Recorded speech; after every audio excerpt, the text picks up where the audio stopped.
And we are here at Shorty's, New York City's best Philadelphia sports bar with Chuck Wepner, the real Rocky, the inspiration, the man, the New Jersey State heavyweight champion, Gold Gloves champion. Am I missing anything? NABA heavyweight champion of the world when I beat Terrell in '72. Ultimate fighting champion in bars. You had 41 professional fights. No, I had 51. You had 51 professional 35, 14, and 2. And that's just fights on the record. Right. Off the record. In the bars, Staten Island, New York.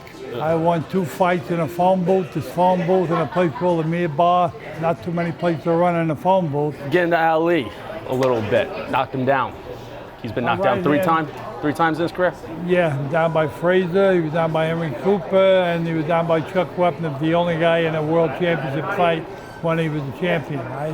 I hit him under the heart. He'll tell you, most of the time if you're going to get knocked down, the first thing you do when you get up is tell the referee, hey, that was no knockdown, he stepped on my foot. He never said that. He took the 8 count and continued the fight, so it's a legal knockdown, and it's a good point of conjecture. Do women weaken legs? I believe that. I believe that, you know, if you're going to fool around a party the night before a fight, you just don't have the same stamina. Didn't you say you went months when you were training for Ali? I went almost 8 weeks. I was in Camp 7. You want to talk about a guy who was pissed off when I got in the ring and looked at Ali. Because of you, I had to be a good guy for almost 8 weeks. It was, but you know what? It all paid off in the end. Yeah, well, women still weaken legs. Oh yeah, but that's a great way of getting weakened. Yeah. Were you master your own domain during that time? I was a master. I was a legend in my own mind, you might say. You're the inspiration for Philly's biggest hero, basically, ever. Like, what does that make you in the long run? That makes me very lucky. I'm very lucky that Stallone came to see the fight that night between me and Ali, and he got the inspiration of the fight and made a movie which he said that I, not at first, but finally he said that I inspired. Everybody else knew it. How do you spell Del Rio? How do I spell what? How do you spell Del Rio? Hey, how do you spell Del Rio? Diarrhea? Del Rio. What the hell is D-E-L-R-I-O? How do you spell Del Rio? Diarrhea? Del Rio. Del Rio, D-E-L-R-I-O. That's an answer we've always been looking for. Would you say Andre the Giant's the worst fight you ever had, total? No, not at all. No, the Sonny Liston fight was the toughest. I went 10 rounds, 71 stitches, a broken nose, broken left cheekbone, and I was still pressing the fight when the ref wanted to stop the fight after the 9th round. And I said, Barney Felix was his name. I said, Barney, you ain't stopping nothing.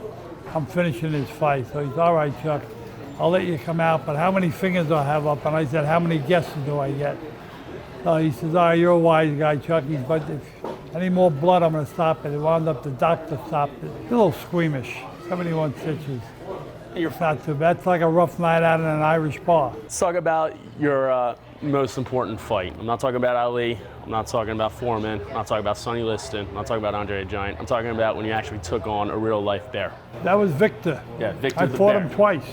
Twice? Not once, twice. So fought him in Asbury Park and got mauled, but we raised $30,000 for the Make-A-Wish Foundation. Hey, I fought Andre the Giant. I fought the bear twice. You know, anything that you can make money with that went to a good cause, and they were both great charities. So what wouldn't you have fought if we put it in front of you? Probably an alligator, a python, something like that. Could you still get out there? Yeah, with somebody my own age. I don't want to be fighting these young, big, tough guys anymore. Why the hell would I do that? Chuck, with the Bayonne Bleeder based on him, opens today, May 5th, New York and LA, opens everywhere else soon. Make sure you check it out. Mr. Wepner, the real life Rocky. Thank you. Thank you very much. It's a pleasure. Thank you so much. Yeah. Banana hands.